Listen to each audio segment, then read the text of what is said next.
एक ऐसी कैफियत जो अक्सर खामोशी में ही जी जाती है, एक ऐसी हालत जब दर्द भी महसूस होना बंद हो जाए।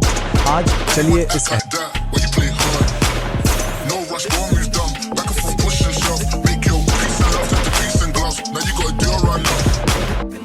एक ऐसी कैफियत जो अक्सर खामोशी में ही जी जाती है, एक ऐसी हालत जब दर्द भी महसूस होना बंद हो जाए। आज चलिए इस एहसास की परतों को खोल कर देखते हैं। ये एक अजीब सा खालीपन है ना? तो चलिए इस एहसास की गहराई में उतरते हैं और समझते हैं कि जिंदा होने पर भी जी ना पाने का ये अनुभव आखिर है क्या? क्या कभी ऐसा एहसास हुआ है कि सांसें तो चल रही हैं पर जिंदगी कहीं ठहर सी गई है? बस एक अजीब सा खालीपन है, जैसे दिन बस गुजर रहे हैं, जिए नहीं जा रहे हैं। एक ऐसी सिचुएशन जहां ना तो कोई खुशी पूरी तरह से महसूस होती है और ना ही कोई दर्द सच में चुभता है। सब कुछ बस धुंधला सा, बेअसर सा लगता है। हर तरफ बस एक खालीपन महसूस होता है, एकदम ब्लैंक। बाहर से देखने पर शायद इंसान मुस्कुरा भी रहा हो, बातें भी कर रहा हो, पर अंदर से कुछ भी महसूस नहीं हो रहा होता। देखिए, इस एहसास का एक नाम है। इसे कहते हैं इमोशनल नमनेस, यानी भावनात्मक शून्यता, एक बहुत गहरी अंदर की खामोशी। और एक बात साफ कर दूं, ये डिप्रेशन नहीं है, ये उससे कुछ अलग है और शायद कहीं ज़्यादा कॉम्प्लिकेटेड। तो सवाल ये है कि आखिर ये है क्या? इमोशनल नमनेस असल में एक ऐसी दिमागी हालत है जो तब पैदा होती है जब कोई इंसान बहुत ज़्यादा इमोशंस या दर्द से गुजर चुका होता है। ये दिमाग का खुद को बचाने का एक तरीका है, एक तरह का प्रोटेक्टिव शटडाउन। लेकिन दिमाग ऐसा करता क्यों है? वजह सीधी सी है, ये दरअसल दर्द से बचने की एक कोशिश है।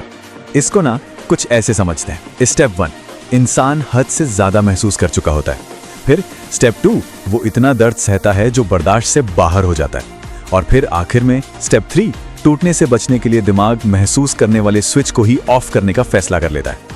इस पूरी कोशिश के पीछे दिमाग का एक बड़ा सिंपल सा लॉजिक होता है, अगर दर्द महसूस ही नहीं होगा तो फिर टूटने का डर कैसा? ये एक सर्वाइवल मैकेनिज्म है, बस खुद को बचाए रखने का एक तरीका। पर जो लोग इस हालत में होते हैं, वे बाहर से कैसे दिखते हैं और अंदर से क्या महसूस करते हैं? पता है, अक्सर दुनिया उन्हें गलत समझ लेती है। यहाँ एक बहुत आम गलतफहमी है।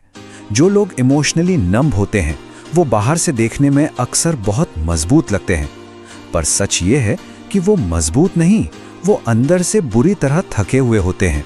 उनकी असलियत कुछ ऐसी होती है कि वो रोते नहीं क्योंकि आंसू भी अब सूख चुके होते हैं। उन्हें गुस्सा भी नहीं आता क्योंकि लड़ने की हिम्मत ही खत्म हो चुकी होती है। वो बस मौजूद होते हैं, जीते नहीं। और सबसे दुख की बात, लोग उन्हें देखकर कहते हैं, अरे तुम तो बिल्कुल ठीक लग रहे हो, पर कोई ये नहीं पूछता कि तुम महसूस क्या कर रहे हो। ये एक बहुत ही अकेला कर देने वाला एहसास होता है। और सच तो ये है कि कई बार तो वो इंसान खुद भी नहीं जानता कि वो क्या महसूस कर रहा है। उसका कनेक्शन अपने आप से ही जैसे टूट जाता है।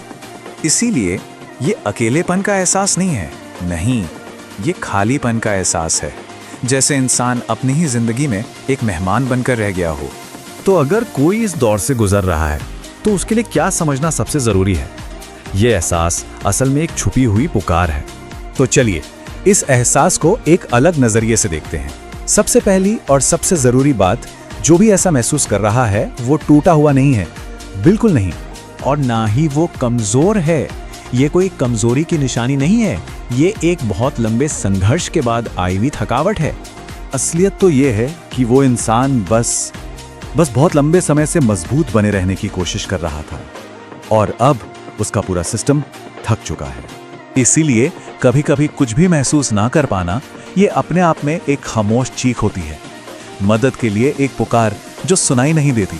और आखिर में इस एक बात को हमेशा याद रखना चाहिए, जो इंसान कुछ भी महसूस नहीं कर रहा, वो आज के दर्द से नहीं बल्कि उस दर्द की पुरानी यादों से खुद को बचा रहा होता है।